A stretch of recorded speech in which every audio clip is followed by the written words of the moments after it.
আসসালামু আলাইকুম, welcome to my cooking channel Shahrin's cooking artistry. আজকে আমি আপনাদের মাঝে নিয়ে এলাম সবচেয়ে সহজ রেসিপি আলুর চপ, যেটা কিনা কারোরই অজানা নয়। আমি যেভাবে আলুর চপ তৈরি করি তা আপনাদের মাঝে শেয়ার করলাম। এখানে আমি হাফ কেজি আলু সেদ্ধ করে নিয়েছি, নিয়ে এটাকে ভালো করে ম্যাশ করে নিচ্ছি।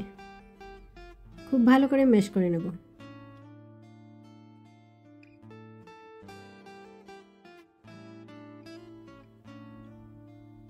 আমার ম্যাশ করা হয়ে গেছে। এখন আমি দিয়ে দিচ্ছি হাফ কাপ বেরেস্তা, 3-4 পিস ভাজা শুকনো মরিচ, এটাকে আমি ভেঙে গুঁড়ো করে দিয়ে দিচ্ছি। এখন দিয়ে দিচ্ছি গরম মশলা পাউডার 1 চা চামচ, জিরে গুঁড়ো 1 চা চামচ, চাট মশলা পাউডার 1 চা চামচ, লবণ স্বাদ মতো, ধনে পাতা কুচি 3 টেবিল চামচ দিয়ে ভালো করে এটাকে আমি মিক্স করে নেব।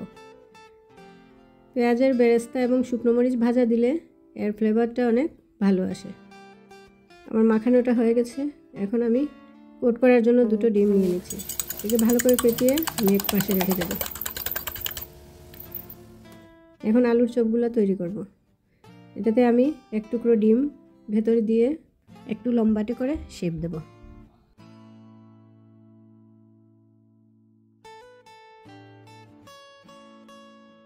একটা একটা করে আমি এভাবে সবগুলো আলুর চপ তৈরি করে ফেললাম। এখন এগুলোকে কোট করব। আমি এখানে 4-5 পিস ব্রেড ব্লেন্ড করে নিয়েছি। এখন আমি ডিমের মধ্যে চুবিয়ে ব্রেডের মধ্যে ছেড়ে দিব।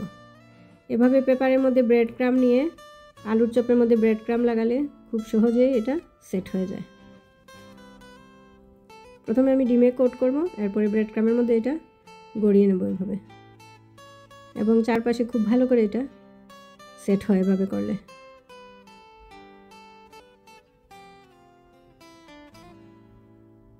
আমার কোট করা হয়ে গেছে। এখন আমি এগুলোকে একটি প্লেটে নিয়ে নিচ্ছি।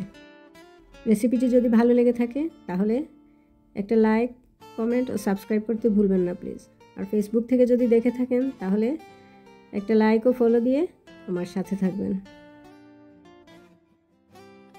এখন আমি এগুলোকে ভাজবো। এখানে আমার তেল আগে থেকেই দেয়া ছিল, অল্প গরম অবস্থাতেই আমি সবগুলা চপ ছেড়ে দিলাম তেলের মধ্যে।